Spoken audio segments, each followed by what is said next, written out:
Horas, selamat siang adik-adik semuanya. Kembali lagi di channelnya Abang Ganteng, yaitu Liahona English Course atau Liahona Kursus Bahasa Inggris. Yang dimana pada siang hari ini Abang ingin berbagi ilmu buat kalian tentang grammar. Kalau kalian mendengar kata grammar, pasti kalian sudah terlintas dalam benak kalian, oh, Abang Ganteng akan menjelaskan mengenai bahasa Inggris atau memberikan penjelasan mengenai bahasa Inggris. Pastinya iya. Dari survei dan pengamat observasi yang Abang dapatkan di lapangan, karena Abang kebetulan adalah seorang guru tutor, seorang guru or tutor dalam mengajar bahasa Inggris secara online. Beberapa segelintir lah Abang bilang, segelintir dari murid yang Abang ajar mengalami kesulitan untuk memahami present tense, yang dimana mereka tidak memahami sepenuhnya sewaktu gurunya menjelaskan di sekolah, apalagi pada saat ini pembelajaran dilakukan secara daring. Nah, tanpa panjang lebar, siang hari ini Abang akan menjelaskan dengan sangat mudah dan sederhana sehingga kalian mudah memahaminya. Oke, tenses yang dimana Abang akan ajarkan buat kalian yaitu present tense. Kalian sudah bisa melihat di sini, present tense. Ingatlah, present tense ini adalah kegiatan yang digunakan untuk menyatakan kegiatan sehari-hari. Yang dimana kita selalu melakukan pekerjaan atau tindakan ini atau pekerjaan ini setiap harinya atau kegiatan ini setiap harinya. Itu kenapa disebut present tense. Selalu kita lakukan setiap harinya.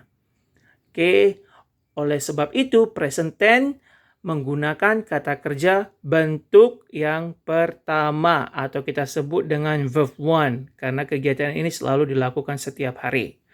Di sini Abang sudah membuat 3 contoh kata kerja yang akan kita masukkan ke dalam kalimat nantinya.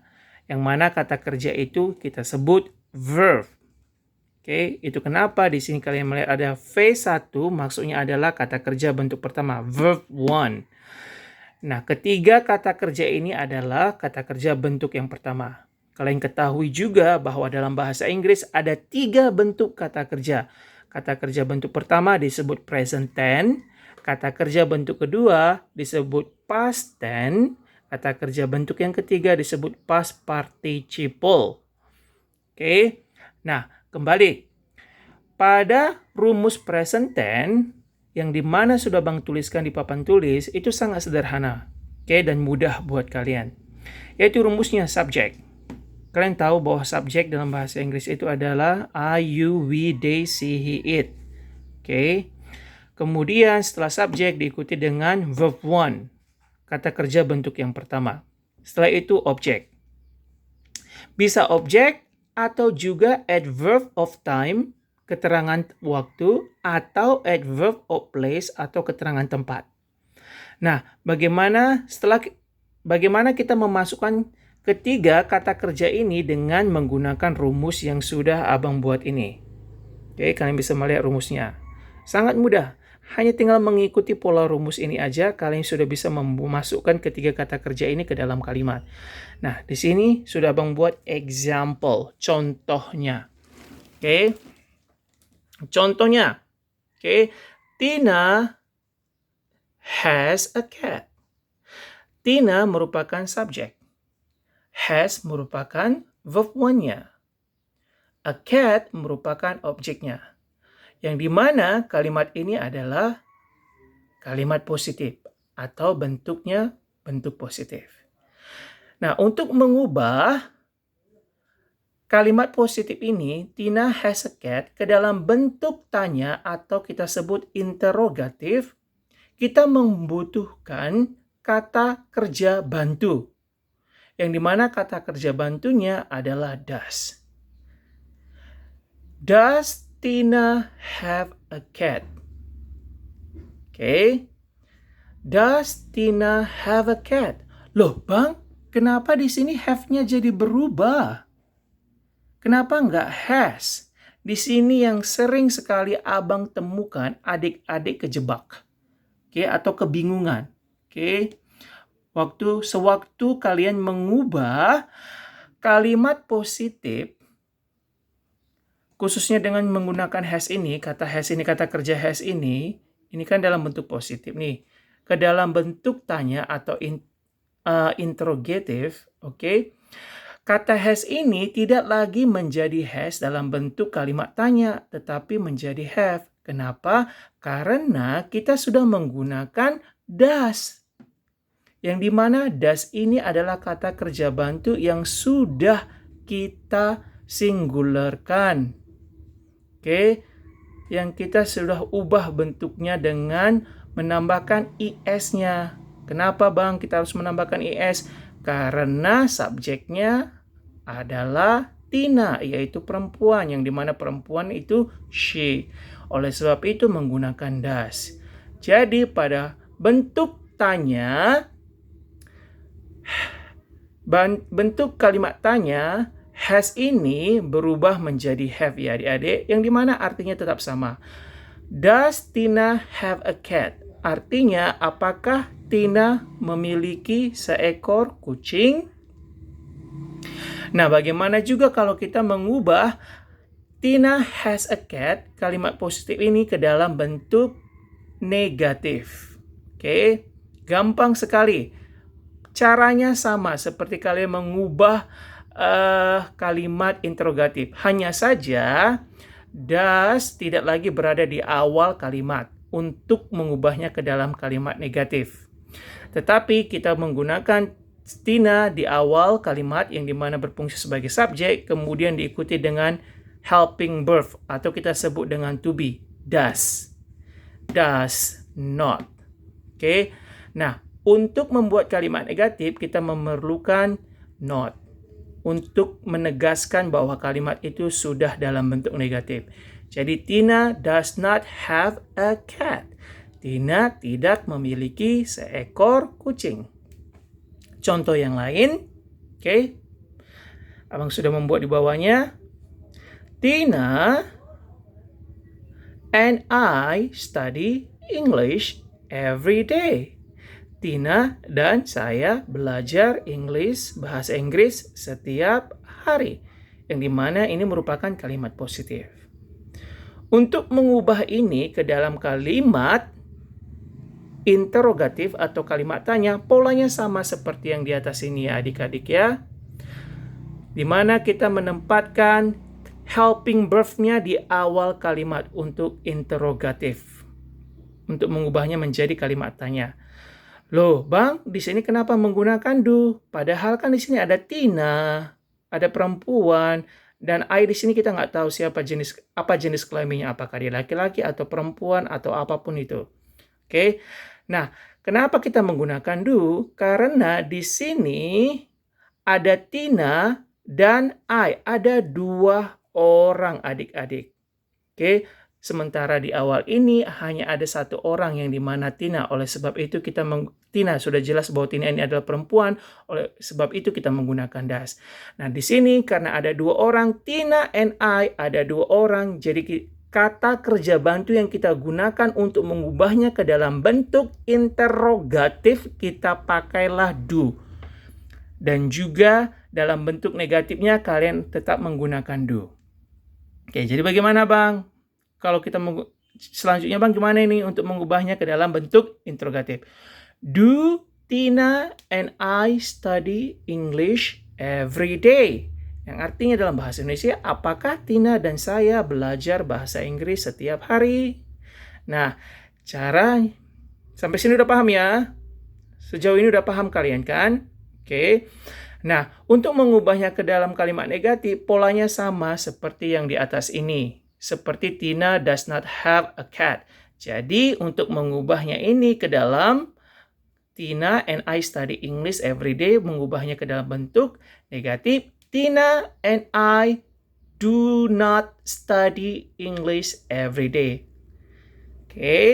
Abang malas menuliskannya karena memang salah satu alasannya karena papan tulisnya terlalu kecil. Oke, paham ya adik-adik untuk menggunakan present tense pada kata kerja. Oke, sudah paham, lihat itu. Oke, lihat polanya dan rumusnya. Sudah paham ya? Nah, lanjut. Bagaimana pula Bang kalau kita menggunakan present tense untuk adjective, kata sifat? Nah, berbeda dengan kata kerja. Oke, untuk kata sifat, sewaktu kita menggunakan tenses present tense, tensesnya yaitu present tense untuk kata sifat, yang dimana kata sifat ini adalah disebut dengan adjective. Oke, rumus yang kita gunakan adalah subject plus verb one, yang dimana verb one-nya itu adalah is, am, are, atau yang kita sering sebut ini merupakan to be. Oke, plus adjective. Jadi ingat, is, am, are ini juga termasuk kata kerja. Kenapa dia termasuk kata kerja? Ya, memang karena dia bisa diubah ke dalam bentuk kedua dan bentuk ketiga. Oke, sejauh ini itu aja dulu mindset kalian tanamkan dalam benak kalian. Oke, karena fokusnya hari ini topik kita mengenai present tense. Ingat ya, is, am, are itu merupakan kata kerja, disebut juga dengan kata kerja karena bisa diubah ke dalam bentuk kedua dan ketiga. Oke, nanti abang akan jelaskan sewaktu abang menjelaskan mengenai past tense. Oke. Nah, beberapa contoh dari kata sifat atau adjective yang abang sudah buat di sini yaitu smart, gorgeous, white. Oke. Mungkin dari ketiga kata ini hanya satu kata yang kalian tidak tahu artinya, yaitu gorgeous. Gorgeous artinya dalam bahasa Indonesia itu anggun. Yang dimana anggun itu sinonimnya kata yang memiliki arti sama dengan gorgeous itu cantik, oke, beautiful, pretty, oke. Itu dia ya dek ya. Jadi abang pilih gorgeous. Nah, bagaimana memasukkannya ini ke dalam kalimat? Sebelum memasukkannya ke dalam kalimat, ini terlebih dahulu kalian harus mengetahui rumusnya. Yang dimana rumusnya subject plus verb one, yang dimana verb one-nya itu adalah is, am, are plus adjective. Nah, adjective-nya di akhir. Oke, adjective-nya di akhir ya adik-adik. Bisa lihat ya, adjective-nya di akhir kalimat. Ini dia rumusnya. Nah, langsung saja masukkan ke dalam kalimat. Example. Oke. Budi is smart. Kalimat positif. Untuk mengubahnya ke dalam kalimat negatif, polanya sama. Di mana helping verb ini atau yang kita sebut dengan to be atau kata kerja bantu yaitu is kita letakkan di awal kalimat. Oke, is Budi smart? Yang artinya apakah Budi pintar? Kemudian Budi is not smart. Ini adalah kalimat dalam bentuk negatif. Nah, Budi itu jenis kelaminnya laki-laki. Setiap jenis kelamin laki-laki dan perempuan, kita menggunakan to be atau verb one atau helping verb atau apapun itu kalian sebut, gunakanlah is. Oke, untuk kata sifat adjective. Oke, kembali ingat, untuk laki-laki dan perempuan, to be atau helping verb atau kata kerja bentuk pertama yang kita gunakan untuk laki-laki dan perempuan yaitu is. Sudah ya dek ya, paham ya? Nah, kita lanjut. Contoh selanjutnya. Oke, abang mengambil contoh kata sifat yang kedua yaitu gorgeous, yaitu anggun. Abang masukkan ke dalam kalimat. Nah, di sini kalimatnya sudah ada abang buat. Rini and Susi are gorgeous. Rini dan Susi cantik atau anggun. yang mana kalimat ini dalam bentuk positif. Untuk mengubahnya ke dalam bentuk interrogatif sama polanya, yang mana helping verb-nya atau to be-nya atau kata kerjanya kita pindahkan ke awal kalimat. Are Rini and Susie gorgeous? Apakah Rini dan Susie anggun? Oke, kemudian dalam kalimat negatifnya sama juga polanya. Rini and Susie are not gorgeous. Oke, mudah kan? Oke, dari penjelasan itu, bila kalian memiliki pertanyaan yang mana kalian masih kurang paham, kalian bisa menulis komentar kalian di kolom komentar supaya abang dapat memberikan penjelasannya dapat lebih detail lagi atau menjelaskannya secara detail lagi. Atau kalau kalian ingin bergabung di kursus bahasa Inggrisnya abang, boleh saja kalian dapat bergabung dengan mendaftar di kursusnya abang. Kalian bisa kirim aja komentar kalian di kolom komentar yang dimana kalian bilang kursus abang alamatnya di mana atau saya perlu nomor WhatsApp-nya abang akan kirimkan buat kalian. Oke, jadi semoga penjelasan mengenai present tense ini dapat bermanfaat buat kalian adik-adik untuk memudahkan kalian memahami present tense supaya kalian bisa menjawab soal-soal di sekolah dengan mudah dalam mata pelajaran bahasa Inggris. Selamat siang dan sampai ketemu di konten selanjutnya. Bye-bye.